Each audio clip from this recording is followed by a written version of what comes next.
58 years, a man has been arrested for the murder of Karen Snyder of Calumet City. And this morning, her family calls it a major step toward justice. 2 investigators picked up the file, ran with it, and now we are here. I'm still on, with my family, a journey to justice. It's not over, but we're closer than we ever were in 57 years. The person who took Karen Snyder's life didn't break into her home and vanish into the night. He washed the blood from his hands and spent the next half-century living a perfectly normal life. This wasn't a stranger's crime. Everyone who knew Karen and Paul Snyder had already met her killer, most of them more than once. What happened in that house on November 12th, 1966, would sit unsolved for longer than Karen had even been alive, and it would only break because one town refused to let a case go cold in silence. But in the late autumn of 1966, none of that had happened yet. Inside a modest home in Calumet City, Illinois, Karen Snyder was just a typical 18-year-old adjusting to the rhythm of a new life. She had married her husband, Paul, the year before, in August of 1965, when she was only 17. 2.5 months ago, they welcomed a daughter named Paula. They were young. Money was tight in that working-class town, but their whole world was contained inside those 4 walls. Karen never left Paula alone, not for a minute, not even to run down the block. That's what made November 12th feel wrong before anyone knew anything was wrong at all. Paul was working his shift at the rail yard that afternoon, around midday, and he called home to check in, the way he always did. Nobody picked up. He told himself it was nothing. Maybe Karen was busy with the baby. Maybe she couldn't get to the phone in time. He called again a little later. Still nothing. By the 3rd unanswered call, a cold certainty settled in Paul's chest. Karen simply did not leave the house without telling someone. He called his parents, who lived just a few houses down the street. He asked them to walk over and check. They did. They knocked on the door. No answer. They didn't have a spare key. They didn't want to force their way into their son's home over what might turn out to be nothing. So after a few minutes of knocking, they turned around and walked home. They called Paul and told him nobody came to the door. For most people, that might have been the end of it. For Paul, it was the opposite. He abandoned his shift at the rail yard, got into his car, and drove.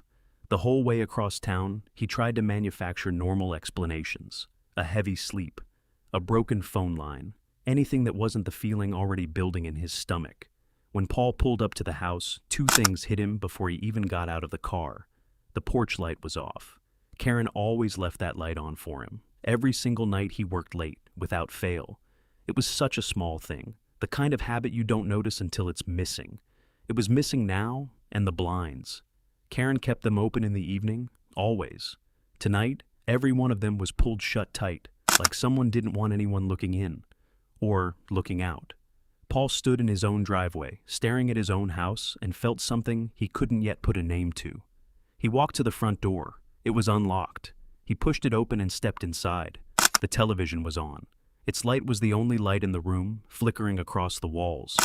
And there, right in front of it, was Paula, asleep in her playpen, peaceful, untouched, exactly where a baby should be at that hour. For 1 second, Paul's whole body relaxed. Then it hit him. Where was Karen? He called her name. Nothing came back. He walked through the first floor, room by room, calling louder each time. Nothing. He turned toward the stairs. He reached for the light switch on the wall, the one that lit the staircase leading up to the bedroom. It didn't work. He flicked it again. Nothing. No light. Just the dark stairwell rising up into the shadows, and a heavy, suffocating silence pressing down from the 2nd floor. Paul stood at the bottom for a single, agonizing second.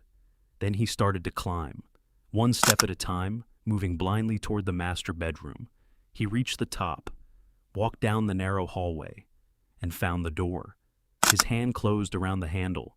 He had no way of knowing that what waited on the other side would take him 58 years to fully answer for. He turned the handle anyway. The door swung inward. In the dim spill of light from the hallway, the bedroom looked violently upended. Then Paul saw her. Karen was in bed. Paul didn't scream. He didn't cry. He lunged forward, grabbing her shoulders, meeting only a terrifying, unnatural cold. He sprinted back down the dark stairs to the kitchen, lunging for the wall phone. He lifted the receiver. Nothing. He looked down. The cord had been ripped straight out of the drywall. He ran outside instead, into the street, screaming for help. Within minutes, Calumet City Police were standing in that house instead of him. And what they found wasn't the mess of a random break-in. It was the record of a hunt. The violence had started downstairs, near the front entrance, just feet from where baby Paula slept in her playpen. A heavy trail of physical evidence tracked across the floor, marking a desperate retreat. It passed the severed phone line and turned sharply up the wooden stairs. Karen had run for the bedroom. She was looking for somewhere safe. There wasn't anywhere. Investigators found a broken window down in the basement, glass scattered across the floor. It looked like an entry point, but something about it didn't sit right. The back door showed fresh scrape marks, too, like someone had tried it first and failed to get in. 2 different points of attack, on a house where the front door was found unlocked. That detail alone raised a question nobody could answer yet. Did this man break in at all? Or did Karen let him in herself? Whoever it was hadn't come for money. A blue wallet with about $50 inside was gone. So was a single table lamp from the living room, an object worth almost nothing. Nothing else in the house had been touched. The coroner's report would later confirm the sheer, overwhelming scale of the assault. An unprecedented level of violence was inflicted on a single person. No weapon was ever recovered. No signs of sexual assault.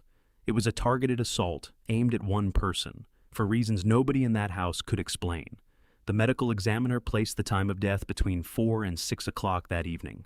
That detail still haunts the case file, because sometime around 5 o'clock, Paul's parents had stood on that very front porch and knocked. They got no answer. They walked home, and as they stood there in the autumn chill, the killer was almost certainly standing perfectly still, just inside, holding his breath in the dark. He didn't run when they left. He walked into the downstairs bathroom, stripped off his soiled clothing, and washed his hands. He left those garments behind, along with a stained washcloth, discarded in the tub. All of this, while a 2.5-month-old baby slept in a playpen 1 room away. That single choice told detectives something important. This wasn't a stranger who panicked and ran. This was someone calm enough and comfortable enough in that house to clean up before he left it.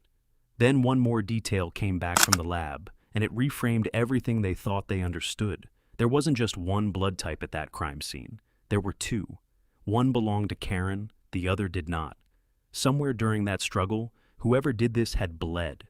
His own blood was soaked into the same floor, the same walls, the same fabric as hers. A killer who bleeds at his own crime scene leaves something behind that isn't supposed to lie. A signature written in blood type instead of a name. That night, police did what they always do first. They looked at the husband. Paul was brought in and questioned. His blood type didn't match what was found at the scene. He was cleared almost immediately. Whatever grief he was carrying, he wasn't carrying guilt too. That left detectives holding a piece of evidence with no name attached to it. Somewhere out there was a man with a fresh wound, walking around a small town like nothing had happened. His blood, the one thing that could identify him beyond any doubt, was sitting right there, in that house, waiting to be read. It should have been enough to catch him. It wasn't. In 1966, a blood type could only narrow a suspect down. It couldn't point to one man out of millions. There was no way yet to read blood the way you'd read a fingerprint or a name. So, the proof sat there, in an evidence locker, saying nothing to anyone. Somewhere, a man was nursing a cut on his hand, telling himself the worst night of his life was already behind him. He had no idea what that same blood would still be able to say, decades from now, long after he'd convinced himself this had been buried for good. Right before we go back into the case, quick favor. Drop a comment and tell me where you're watching this from and what time it is right there for you. I love seeing how far this story travels. And if true crime like this keeps you hooked, hit subscribe and check the description. More cases just like this one are waiting for you. All right, now back to the case.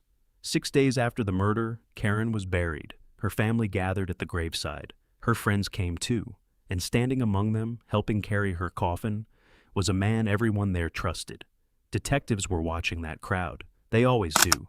Sometimes the person who did it can't stay away. And there, among the pallbearers, was a man with a bandage wrapped around his hand, a fresh, unhealed wound cut across his forehead. His name was James Barbier. Barbier wasn't a stranger. He worked with Paul at the rail yard. He was a friend of the family. He'd even helped with repairs around Karen and Paul's house not long before she died. Detectives couldn't ignore what they were looking at. A man close enough to the family to be trusted with their front door, standing over Karen's casket with wounds that looked days old, not years. They brought him in for questioning. Pulled into an interrogation room, Barbier had his defense ready. He claimed he'd spent that Saturday drinking heavily. On the dark walk home, he said, he tripped over a tree stump, severely cutting his face and hand on the wood, and went straight to the local hospital for stitches. It was a convenient, unprovable story. A sudden accident to explain away a sudden set of violent wounds. Then investigators talked to his wife. She told them that on the night of the murder, Barbier came home acting strange. Nervous, she said. He was visibly injured, covered in stains and cuts she hadn't seen before. And the first thing he did wasn't explain what happened. The first thing he did was strip off his clothes and shove them straight into the washing machine. Not soak them, not set them aside. He wanted them clean, fast, before anyone got a good look.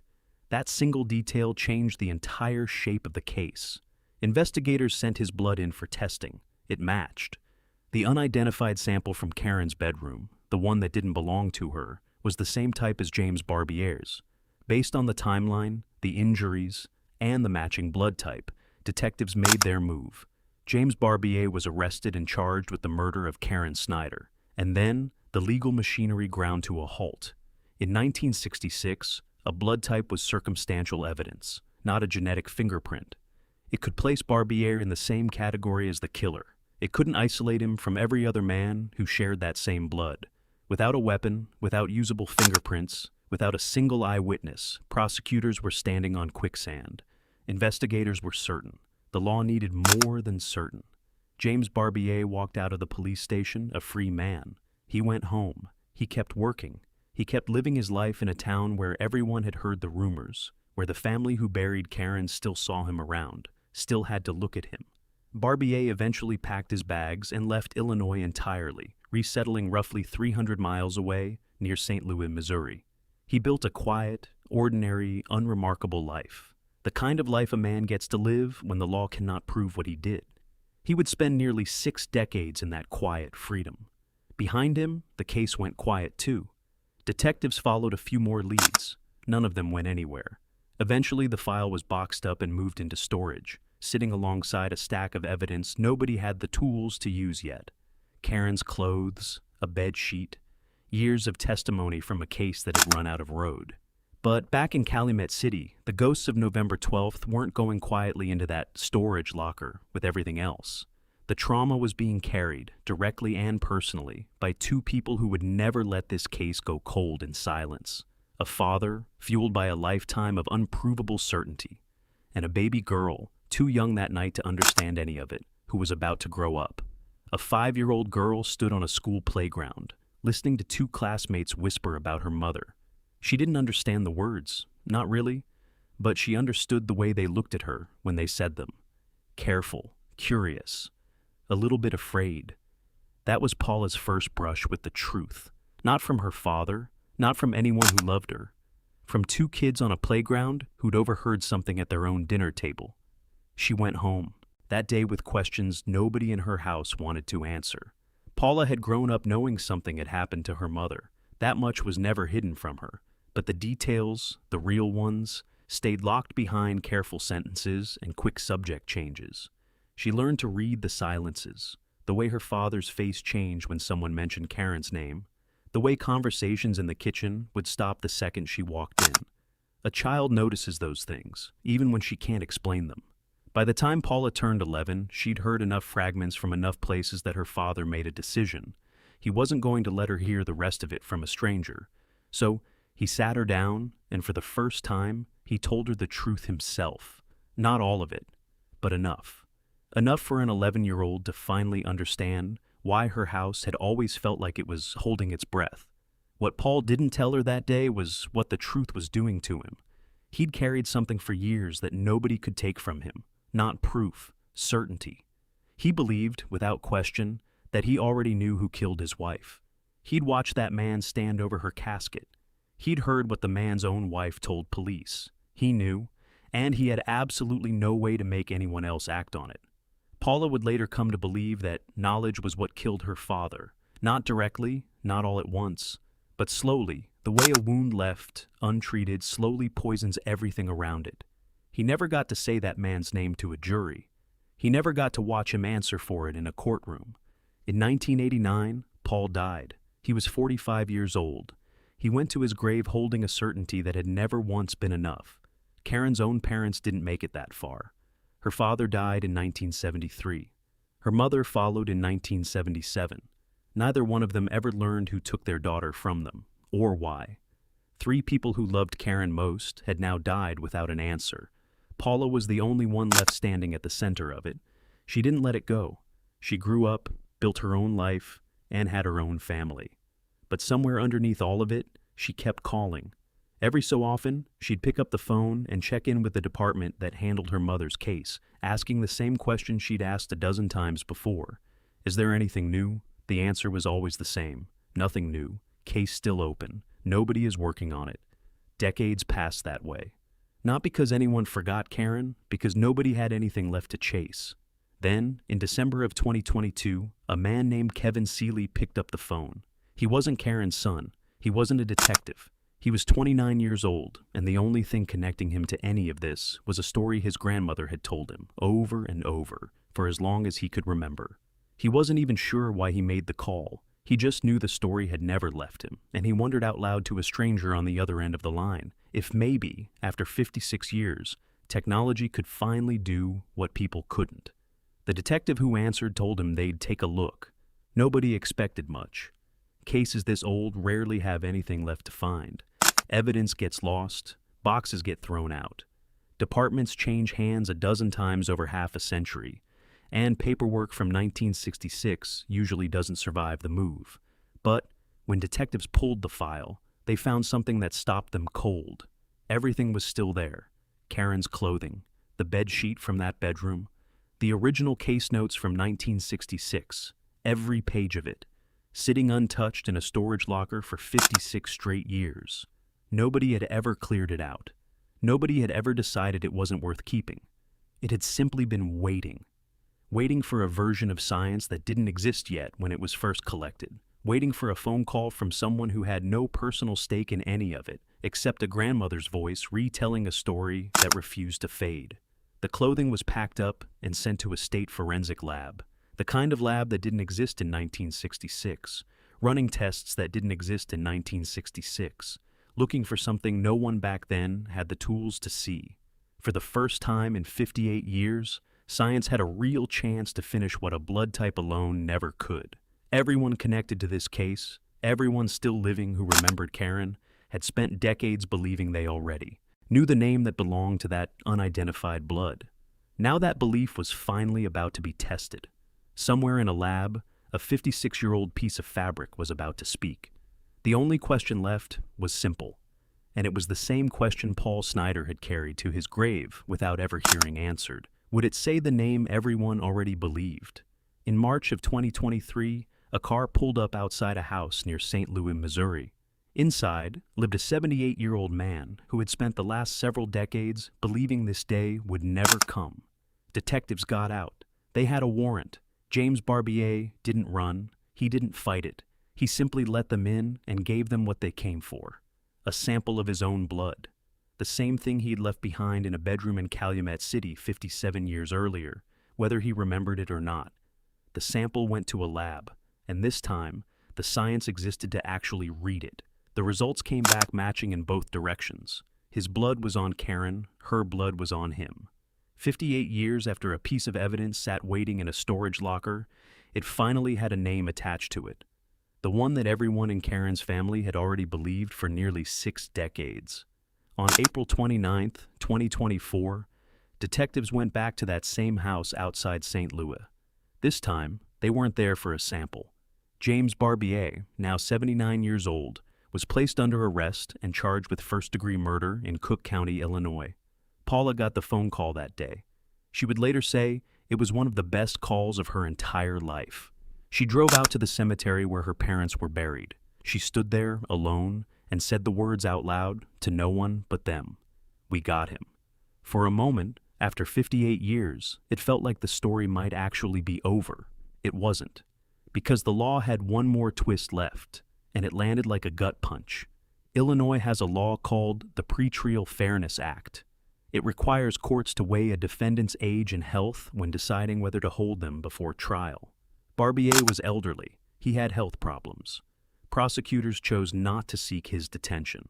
So James Barbier, now formally charged with murdering Karen Snyder, was released.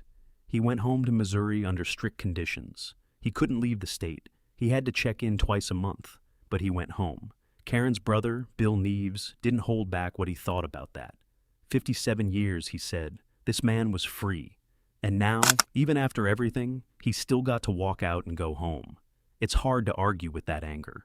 A family had waited nearly 6 decades for an arrest, only to watch the man responsible return to his own house while they were left standing outside a courtroom with no verdict, no sentence, nothing final at all.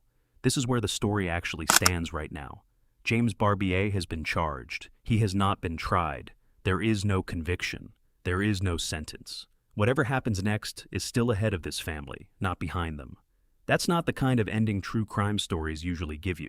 There's no tidy courtroom scene here, no gavel coming down. No clean moment where everyone can finally exhale. What this case gives you instead is something more honest and maybe more important. For 58 years, a piece of physical evidence sat in a box, waiting for a version of science that hadn't been invented yet. Nobody threw it away. Nobody decided it wasn't worth the shelf space. It just waited. And it took one stranger, a man with no connection to this family beyond a story his grandmother told him growing up, to make a single phone call and ask if anyone had looked at it lately. That's the part of this case worth sitting with. Not the arrest, not the DNA. The fact that justice, when it finally came, didn't arrive because of some brilliant breakthrough or a lucky break in an interrogation room. It arrived because evidence was kept, because one family refused to stop asking, and because one person who didn't have to care cared anyway. Karen Snyder was 18 years old when her life ended in that bedroom. She never got to see her daughter grow up. She never got to see her name finally attached to an arrest warrant 58 years later, in a case her own husband died still fighting for. Paul didn't live to see this day. Karen's parents didn't either. The people who are left, Paula, and everyone who has carried this story for nearly 6 decades, are still waiting for the only thing that was ever going to feel like enough: a verdict. Nobody watching this can tell them how long that will take, or whether it will come at all. All anyone can do is remember her name and keep asking the same question. This family has never stopped asking. Before you go, I want to ask you something. Do you think James Barbier will ever actually stand trial? Or will his age and health keep pushing this off until it's too late? If you were on that jury 58 years later, could you still convict on evidence that old, or does that much time change what proof even means to you? And honestly, if a stranger's grandmother hadn't kept telling this story for decades, do you think this case ever gets solved at all? Drop your answer in the comments. I read every single one.